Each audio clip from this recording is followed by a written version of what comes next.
Hello guys, so today I'm going to teach y'all how to make a fantastic cup of coffee.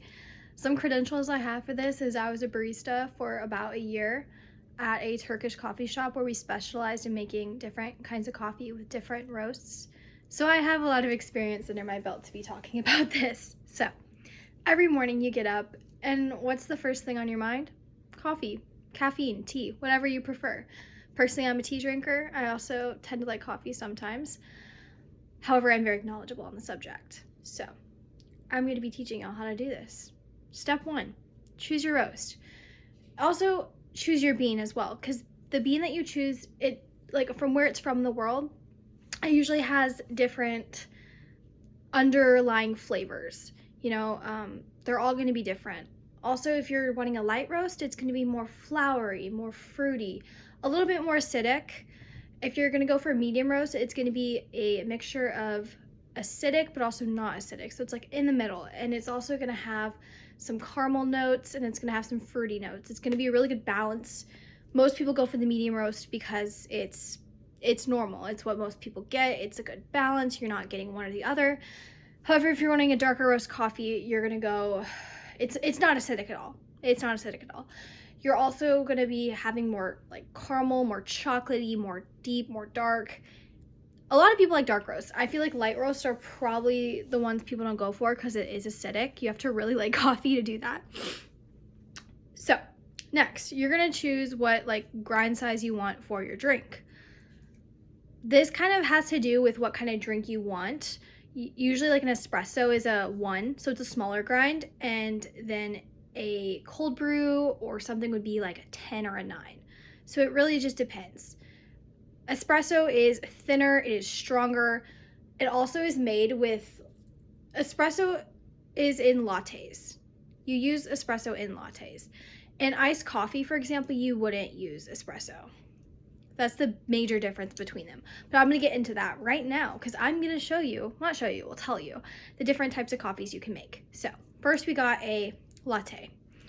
So you can either make a hot latte or you can make a cold latte. So for the cold latte, you're going to put ice. You're going to choose whatever milk you want, almond milk, oat milk, coconut milk, whatever floats your boat. I'm an oat milk type of gal, but you do you, girl.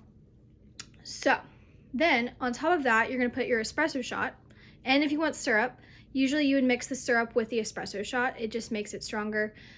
And you put the espresso shot into the drink that you made. Honestly, you can get these machines off Amazon for not that expensive. Like, they're really not that expensive. Like an espresso machine, like a cheap one, like obviously it's not gonna be the best like quality. It's not gonna be like a coffee shop quality, but it does the job. I've had coffee from an Amazon one. It wasn't awful. So, and then for a hot latte, you're gonna use a milk steamer. So a hot latte is you have your espresso at the bottom with your syrup, which you mix into it. And then on top of that, you make your milk. But there's like 2 layers to the milk. So there's like hot milk, and then on top of it is foam. So foam is more like a airy, lighter like milk. And to do that, you just create more bubbles in your milk when you froth it, when you use your little steamer. But anyways, it's really not hard. So, and then you're gonna go into your Americano. An Americano is a water-based coffee drink. So you can make it iced. So to make an iced Americano, you would just use water and you would use ice, and then you put your espresso shot on top and you'd mix it. And if you want to use creamer, you can put some creamer in there, and it's pretty good. Americano's not, yeah, so it's pretty good. So then for your hot Americano, you just use hot water, and then you'd put your espresso shot on top, and you would use milk with it. And then we have the iced coffee cold brew.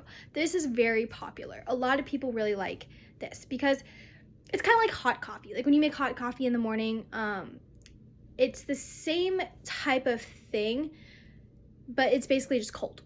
So usually you make cold brew in big batches. You can make this yourself. You can buy it at HEB. It's not super expensive. So you just put this over ice and you just put creamer in it, and it's really easy. You don't have to like tamp. You don't have to do anything for the espresso. So yeah. And then my favorite is the chai. For this, you literally can find chai at like Walmart. It's a concentrate.